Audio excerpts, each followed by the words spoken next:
ও তরুণ, ও কিশোর, ও পর্দার অন্তরালার মা বোনেরা, ও দাড়ি পাকা চুল পাকা মুরব্বী বাবা, একটু জিহ্বা নাড়াইয়া উঁচু আওয়াজে জবান খুলে বলো, এ জমিনের মধ্যে এখন মূসা নবী জীবিত আছে? কয়েকজনে বললেন, মোহাব্বতে জোরে বলেন আসেনি।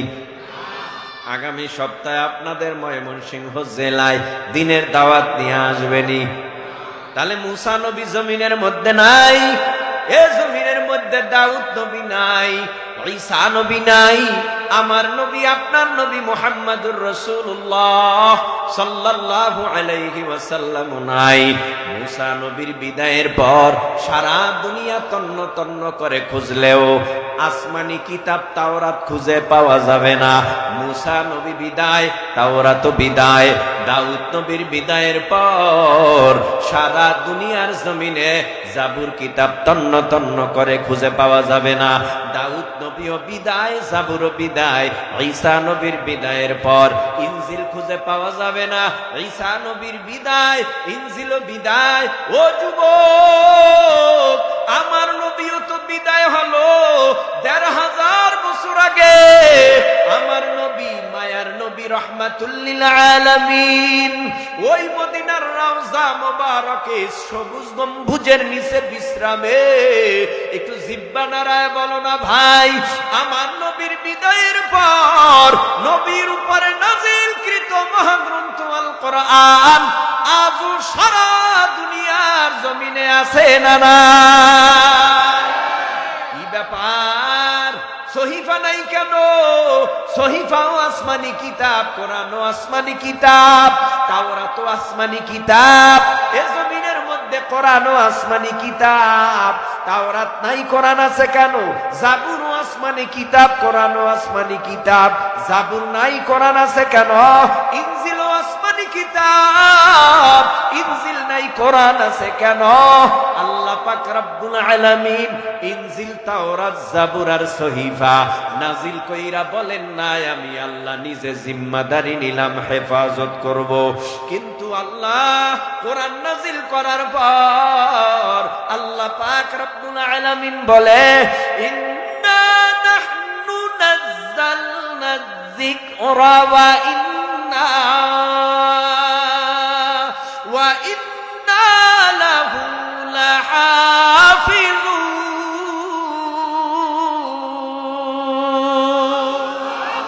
এই কালামে জিন্দা কুরআনে হাকীম, হিকমতে উলা ইয়াজালাস্তু কদিম, জামিউল ইলমি ফিল কুরআনে হাকীম, تقاصرت عنه أفهام الرجال وخاقر كلام الله بشن قديم ستي نوينو إنا نحن نزلنا الذكر وإنا له لحافظون। আল্লাহ বলেন, নিশ্চয়ই কোরআন নাজিল করেছি আমি আল্লাহ, আর এই কোরআনের হেফাজতের জিম্মাদারিও নিলাম আমি আল্লাহ। এ যুব সমাজ, ও মুরব্বী বাবা, ও তরুণ, ও কিশোর, জিহ্বা নাড়াইয়া বলবা কি ১৪৫০ বছরের আগের কোরআন এখনো আমাদের মাঝে আগের মতো আছে না নাই? ১৪৫০ বছর আগের কোরআন আগেও যেমন এখনো তেমন। কোরআনের ভিতরে সূরা ফাতিহা ১৪০০ বছর আগে যেমন ছিল এখনো তেমন আছে। সূরা বাকারা কত বড় বৃহত্তম একটা সূরা কোরআনের মধ্যে, ১১৪ সূরার বড় সূরার নাম সূরাতুল বাকারা। আগেও যেমন ছিল এখনো তেমন আছে। আজ পর্যন্ত কত বেঈমান, কোরআন নাজিল হওয়ার পর থেকে এই পর্যন্ত কত বেঈমান এলো আর গেল, কত শিক্ষিত এলো আর গেল, কত পণ্ডিত এলো আর গেল। কোরআনের মধ্যে কোনো বেঈমান আজও পর্যন্ত ভুল বের করতে পারে নাই, কিয়ামত পর্যন্ত পারবেও না। আল্লাহ পাক কোরআন নাজিল কইরাই জানায় দিল। এ জমিনের মধ্যে কত লেখক উপন্যাস লেখে, কিতাব লেখে, বই লেখে, গল্প লেখে। গল্প লেখার পরে বলে আমি মানুষ, আমার ভুল হইতে পারে, আমি লেখক, ভুল হইলে আমারে ধরায় দেবেন, পরবর্তী সংস্কলনে এটারে সংশোধন করে দিব, আর ভুল করার চেষ্টা করব না। ছোট ছোট উপন্যাস লেখে, ছোট ছোট কিতাব লেখে, ছোট ছোট বই লেখে, কত বইয়ের ভিতরে ভুল, অর্থের মধ্যে ভুল, কত বইয়ের ভিতরে শব্দের মধ্যে ভুল, আকারের জায়গায় দীর্ঘিকার, রস্যিকারের জায়গায় আকার, হায় হায় কত ভুল আছে।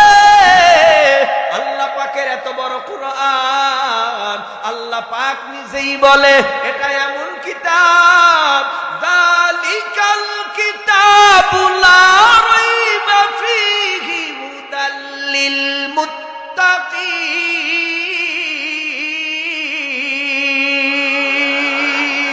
মুসলমানি বুয়াদ গারদান নেহাদান ইনানে খুদ বদসতে খাজাদাদান গর্ব সুরত আদমি ইনসাবুদে আহমদ বু জাহলো হাদেক সাবুদে আদমিরা আদমি আদলাজেমাস উদরাগর গুনা বাসত হইজামাস। আল্লাহু আকবার বলেন। কষ্ট হইতেছে? পিছনের ভাইরা বলেন আল্লাহু আকবার। আপনাদেরকে বলি নাই দেখি এদের আওয়াজ ছোট না বড়? একটু মোহাব্বতে জিহ্বা নাড়ায় জোরে বলেন পিছনের ভাইরা আল্লাহু আকবার। মাঝের ভাইরা বলেন আল্লাহু আকবার। সামনের ভাইরা বলেন আল্লাহু আকবার। সবাই উঁচু আওয়াজে আকাশ পাতাল মুখরিত করে বলেন আল্লাহু আকবার। নাস্তিকতা নিপাত যাক, দিন ইসলাম জিন্দাবাদ। নাস্তিকতা নিপাত যাক, দিন ইসলাম জিন্দাবাদ। কোটি প্রাণের একই আওয়াজ। খোদাদ্রোহী সার পাবে না, এই বাংলায় ঠাই হবে না। খোদাদ্রোহী সার পাবে না, এই বাংলায় ঠাই হবে না। মুসলমানরা জেগেছে আজ। জোর কদমে সামনে চলো, চলো চলো সামনে চলো। বজ্র কণ্ঠে আওয়াজ তুলো, চলো চলো তোলো তোলো আওয়াজ তুলো। সবাই মিলে একই তালে দাও না স্লোগান, নারায়ে তাকবীর, নারায়ে তাকবীর। কোরআন সুন্নাহর আলো। আপনার ডানে বামে এখনো অনেকে কয় না, আরে কেমনে আপনি জবান খোলাবেন? আমি এত চেষ্টা করতেছি আপনাদের জবান খোলাতে, আমি পারতেছি না। কারণ আল্লাহ যদি আপনার জবান থেকে আল্লাহু আকবারের শব্দটা উচ্চারণ না করান, আমার মতো হাজার বক্তাও আপনার জবান থেকে আল্লাহু আকবার বের করতে পারবে না। বলেন আল্লাহু আকবার। বেজার হইতেছেন ভাইরা আমার? কোরআন এমন একটা কিতাব, আগে যেমন এখনো তেমন। আল্লাহ বলে লা রাইবা ফি যালিকাল কিতাব, এটা এমন কিতাব লা রাইবা ফি, কোনো ভুল নাই। হুদাল লিল মুত্তাকিন, এই কিতাব মুত্তাকিদের জন্য হলো হিদায়াত।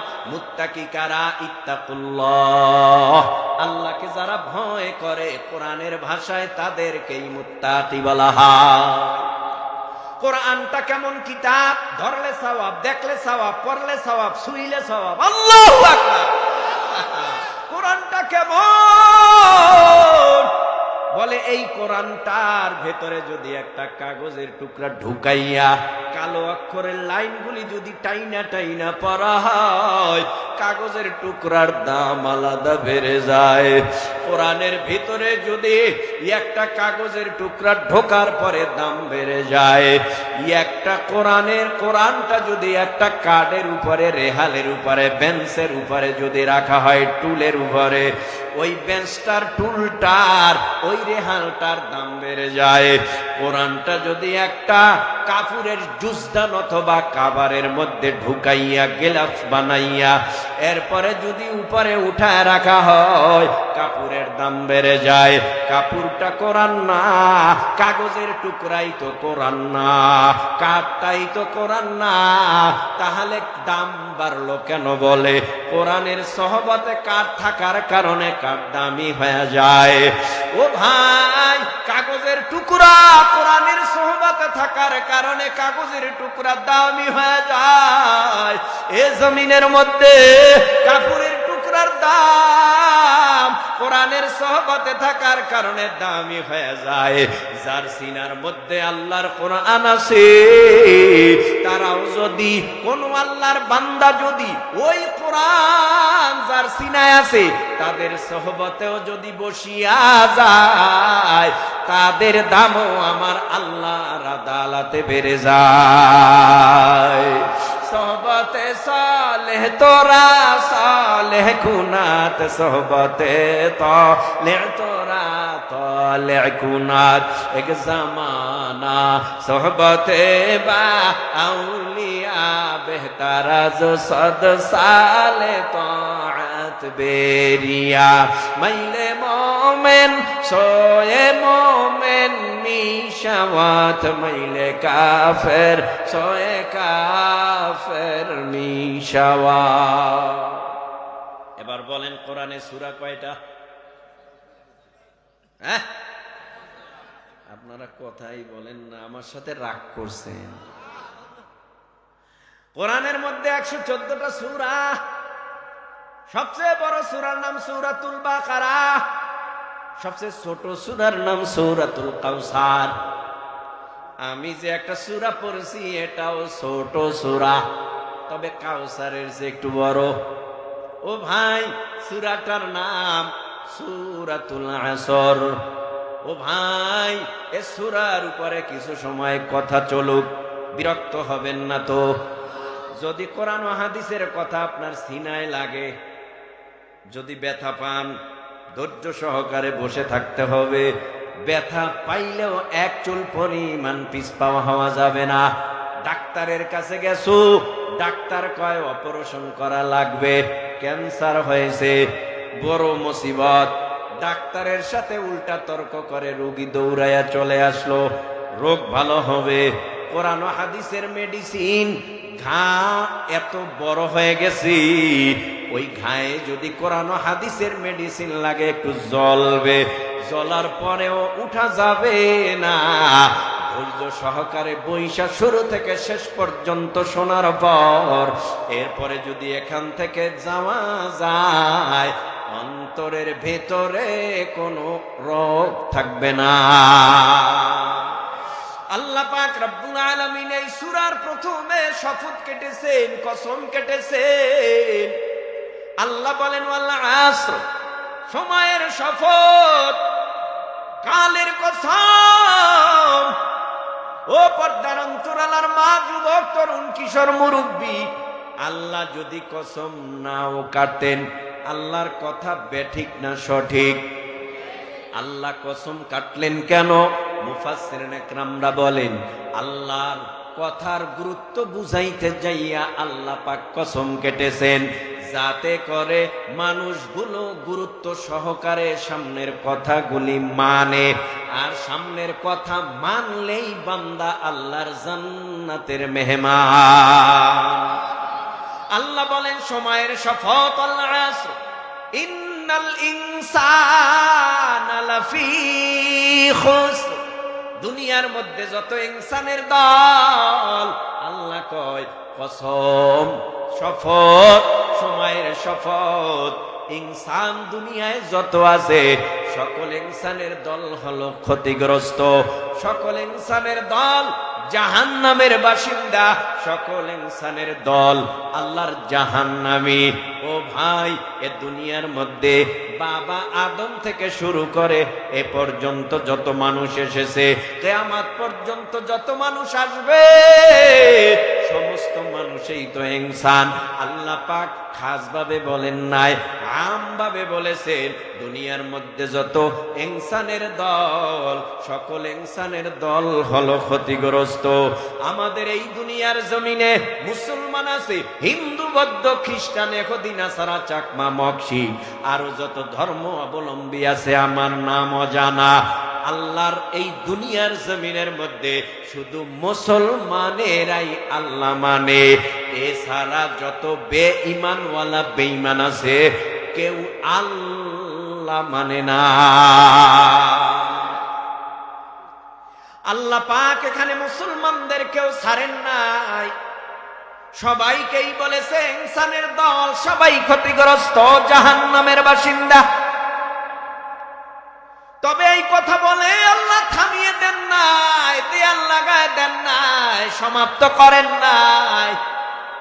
আল্লাহ পাক রব্বুল আলামিন সামনে চারটা গুণের কথা উল্লেখ করে, কয় এই চারটা গুণ যদি কোনো নারীর মধ্যে, পুরুষের মধ্যে পাওয়া যায়, এই নারী পুরুষ ক্ষতির কাতারে না, জাহান্নামীও না। এই চার গুণওয়ালা মানুষগুলো আল্লাহর জান্নাতের মেহমান। এক নাম্বার ইল্লাল্লাযীনা আমানু, বলেন কি? ইল্লাল্লাযীনা আমানু। দুই নাম্বার ওয়ামিলুস সালিহাত, কি নাম? ওয়ামিলুস সালিহাত। তিন নাম্বার ওয়াতাওয়াসাউ বিল হক। চার নাম্বার ওয়াতাওয়াসাউ বিস সাবর।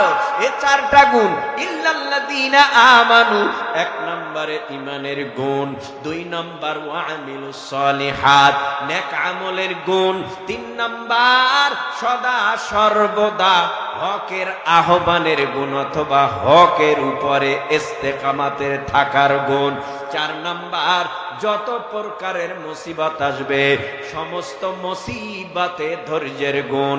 এই চারটা গুণের উপরে আলোচনা চলবে। হ্যাঁ চলবে, বলবো চারটা গুণের উপরে আলোচনা করব।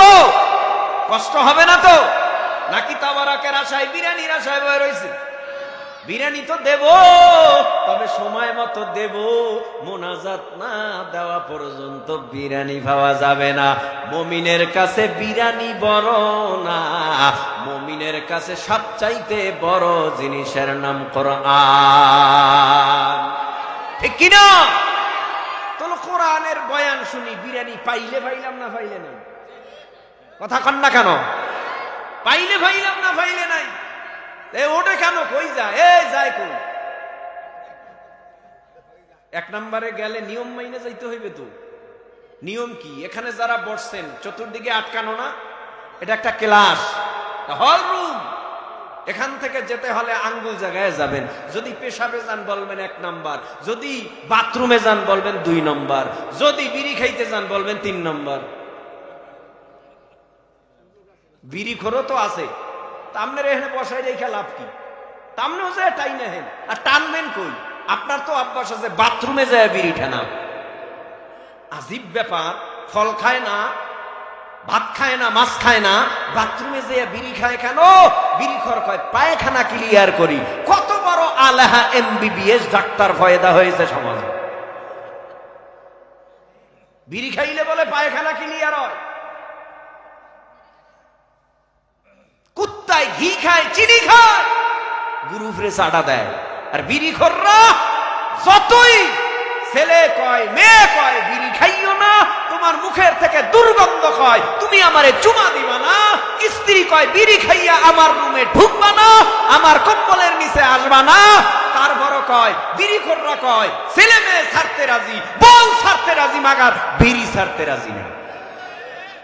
এই সমাজের মধ্যে দেখবেন নজর করে তাকাইয়া একটা কলা কলা কলা সবরি কলা একজনে খাইয়ে দিছে, কয় তোর মুখের লোল লাগছে, আমি এটা খাবো না। ঘিন করে থু কয়নি? অথচ একটা বিড়ির পাশা 14 জনে চারছে। শেষ সময় কয় দোস্ত ফালাবি না, আমি সুখটান না দিলে মজা পাবো না। এই বিড়িটার মজাই এখন সুখটানের ভিতরে। রাগ করতেছেন? আরে খান, আমি কইলে আপনি ফিরবেন। প্যাকেটে লেখা ধূমপান বিষপান, ধূমপান স্টক, ধূমপান মৃত্যু ঘটায়, এতেই ফিরেন না। আমি হুজুরের কথায় ফিরবেন? আপনি ফিরবেন না তো। বউয়ের কথা শুনেন না, আপনি ছেলের কথা শুনেন না, মেয়ের কথা শুনেন না, বাবা মার কথা শুনেন না, আমার কথায় ফিরবেন। আর যদি ফিরেন আলহামদুলিল্লাহ, ভালো। রাগ করতেছেন? এখান থেকে উঠে যাইতে হলে নাম্বার 3 নাম্বার দেখান যাবে না, 2 নাম্বার পর্যন্তই সীমাবদ্ধ থাকতে হবে। 1 নাম্বার 2 নাম্বার মনে থাকবে। এই আর পরিপ্রেক্ষিতে যদি এই আইন না মানেন তাহলে কিন্তু শাস্তি হবে। শাস্তিটা করা, দাঁড় করায় রাখা হবে, যাওয়া যাবে না। ইনশাআল্লাহ যাব না। একটা তাকবীরের আওয়াজ দেন তো, নারে তাকবীর। আল্লাহ কবুল করুন, বলে না আমি। 4টা গুণ। 1 নাম্বার ইমানের গুণ। ইমানের উপরে হালকা পাতলা কিছু কথা চলুক। এ দুনিয়ার জমিনে একদল বেঈমান আছে যারা বলে দেয়ার ইজ নো গড, আল্লাহ বলতে কিছু নাই। ও যুবক, একটু মোহাব্বতের নজরে জিহ্বা নাড়ায় বলো, আমাদের আল্লাহ আছে না নাই? তাহলে বেঈমানেরা যে বলে আল্লাহ নাই, ওদের কাছে কোনো প্রমাণ নাই, দলিল নাই। আল্লাহ যে নাই এটার কোনো প্রমাণ দলিল নাই। আর দুনিয়ার জমিনে যে আল্লাহ আছে, দলিল ছাড়াও তো বহু নিদর্শন আছে। দলিল চাইলেও হাজার হাজার দলিল আছে না নাই? আল্লাহ পাক রব্বুল আলামিন বলে, এ দুনিয়ার জমিনের মধ্যে তোমরা মরবা, তোমরা চিরঞ্জীব না, চিরস্থায়ী না, তোমাদের লয় আছে, ক্ষয় আছে। এ জমিনের মধ্যে দেখো না, কালো দাড়িগুলি সাদা হয়ে গেছে। অল্প দিনের ব্যবধানে নৌজুয়ানি কমে এখন তুমি দুর্বল হয়ে গেছো। চোখে কম দেখো, হাঁটতে চলতে পারো না, শরীর দুর্বল। এই জমিনের মধ্যে আল্লাহ পাক বলে, এই জমিনে তোমাদের লয় আছে, ক্ষয় আছে। আল্লাহ পাক বলে, আমি ছিলাম, আমি আছি, আমি থাকবো। আমার লয় নাই, আমার ক্ষয় নাই, আমার জীবনী নাই, আমার তন্দ্রা নাই। আল্লাহ বলে, আল্লাহু লা ইলাহা ইল্লা হুয়াল হাইয়ুল কাইয়্যুম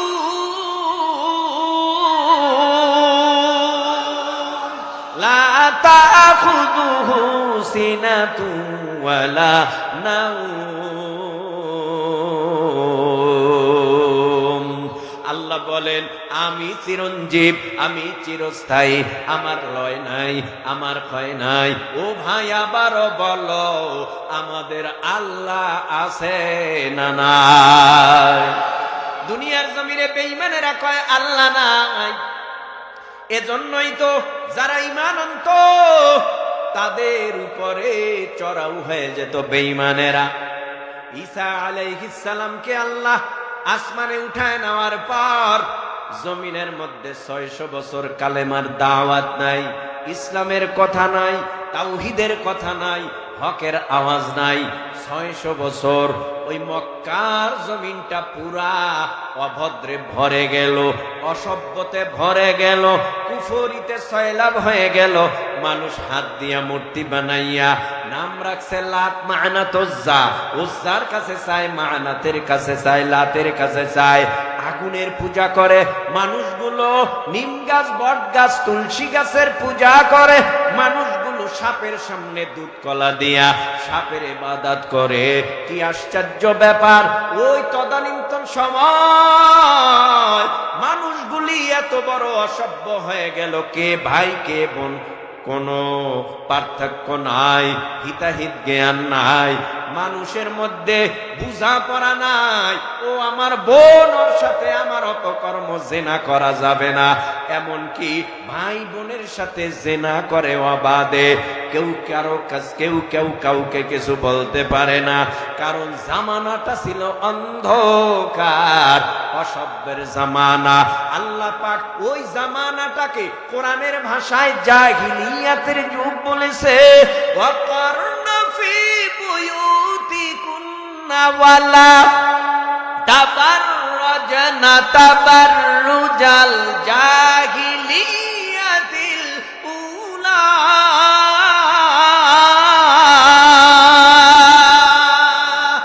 আল্লাহ পাক ওই জামানাটাকে জাহিলিয়াতের যুগ বলেছে। ওই জামানায় নবী আগমন করলো। নবী আগমন করার পর ওই মক্কার সমস্ত বেঈমানেরা চলাফেরা একরকম, নবীর চলাফেরা আর একরকম। মায়ার নবী দেখতেছে লাতের কাছে, উজ্জার কাছে, মানাতের কাছে চায়, ও যুবক এখন থেকে দেখো কথাগুলি শুইনা দুই এক ফোঁটা চোখের পানি ফালাইয়া এখান থেকে বিদায় হতে পারো কিনা ভাইয়ারা, ও বোনেরা, ও মায়েরা, ও খালারা, অন্তরের কান লাগাইয়া কিছু সময় আমলের নিয়াইতে কথা শোনো। ওই জামানাটা এত বড় কঠিন জামানা ছিল, মানুষ অসভ্য হতে হতে হতে হতে এমন পর্যায়ে পৌঁছে গেল আল্লাহর বান্দারা দ্বীনের দাওয়াত পায় না, ইসলামের কথা পায় না, সত্যের আহ্বান পায় না, সৎ পথের দিশা পায় না। তাই তো এই জমিনের মধ্যে আমার নবীকে আল্লাহ মক্কায় পাঠায়। তবে নবী আমার শুধু মক্কা আর মদিনার নবী না, গোটা দুনিয়ার মধ্যে যত নবী রাসূল পয়গম্বর পাঠাইছেন আল্লাহ পাক এক এক দেশের নবী করে পাঠাইছেন, এক এক গোত্রের নবী করে পাঠাইছেন, এক এক বংশের নবী করে পাঠাইছেন। কিন্তু আমার নবীকে কোন গোত্রের নবী, বংশের নবী, কোন দেশের নবী করে পাঠায় নাই। আমার নবীকে পাঠাইছে আমার আল্লাহ বিশ্ব নবী করে। কারণ গোটা বিশ্বই ছিল পাপে ডুবা, সমস্ত মানুষ অসভ্য। এই সারা বিশ্বের অসভ্য মানুষগুলির কাছে সভ্যতার কথা বলার জন্য আমার নবীকে আমার আল্লাহ নবুয়ত দান করলেন। সুবহানাল্লাহ। নবীর বয়স 40-এ পদার্পণ করলো। আল্লাহ পাক রব্বুল আলামিন নবীরে বলে, ও পয়গম্বর আর দেরি নয়, আর ঘরে বসে থাকা যাবে না। এখন যারা আমি আল্লাহ মানে না তাদের কাছে আমি আল্লাহর দাওয়াত পৌঁছায়া দেন। ইয়াতলু আলাইহিম আয়াতি, কোরআনের তরজমা তাফসীর কইরা কইরা নবী জান্নাতের রাস্তা দেখায়, জাহান্নামের রাস্তা দেখায়। মানুষগুলি আল্লাহর দিকে ছুটে আসে না, মানুষগুলো নবীরে মারে। মানুষ যখন কালেমার দাওয়াত পায় তখন মানুষগুলো নবীরে থাপ্পড় দেয়, গুতা দেয়, লাথি মারে, নবী জমিনে পড়ে থাকে। মায়ার নবী তারপরেও কারো উপরে চড়াও হয় না। চোখের পানি ফালাইয়া নবী কান্না করে আর বলে, আল্লাহ গো, আমার মা নাই, আমার বাবাও নাই, আমি এতিম, আমার গায়ে মশা পড়া হারাম, মাছি পড়া হারাম, বেঈমানেরা আমারে মারে, বেঈমানেরা আমারে পাথর ছুঁড়ে, বেঈমানেরা আমারে পাড়ায়, যাওয়ার মতো কোনো জায়গা আমার নাই, কি করব আল্লাহ? আল্লাহ কয়, নবী আপনার টেনশন নাই, আমিও তো দেখি আপনারে কেউ নবী মানে না, আমি আল্লাহ সর্বপ্রথম আপনাকে নবী বলে স্বীকার করে নিলাম, আপনার কোনো টেনশন নাই। মায়ার নবী এইভাবে করে দ্বীনের ইমানের দাওয়াত দেয়, বেঈমানদের কাছে যায়, নবীরে মানে না। অনেক বেঈমানেরা নবীরে পাগল বলে তাড়াইয়া দেয়, আবার অনেকেই নবীর চেহারা দেইখা অন্তরটা নরম হয়ে যায়, নবীর কণ্ঠের আওয়াজ শুইনা পাগল হয়ে যায়, নবীর চোখের চাহনি দেখাও পাগল হয়ে যায়, নবীর দেহ তার মানে গঠন আর নবীর বডি ল্যাঙ্গুয়েজ দেখাও পাগল হয়ে যায়, নবীর শরীরের ঘেরানেও নবীর পিছনে পিছনে বেঈমানেরা আগায়। কারণ আমরা আজকে আতর দিলে কালকে আর ঘেরান পাওয়া যাবে না, কিন্তু নবীর গায়ে আতর লাগে না, খুশবু দেওয়া লাগে না, মায়ার নবীর শরীরে চুলের মধ্যে ঘাম দিত, চেহারার মধ্যে ঘামগুলি মুক্তার দানার মতো ফুটে উঠত। মায়ার নবীর শরীর থেকে যেই ঘাম, এই ঘামগুলি সাহাবীরা বিবাহের অনুষ্ঠানে আতর বানাইয়া সেন্ট বানাইয়া ব্যবহার করত। কারণ অন্য আতরের ঘেরান এখন দিলে পরে আর থাকে না। মায়ার নবীর শরীরের ঘাম থেকে মেশকো আম্বরের ঘ্রাণ আর কখনো যায় না। মায়ার নবীর এত সুন্দর চেহারা দেখাও বেঈমানেরা পাগল হয়ে যাইত। গোপনে গোপনে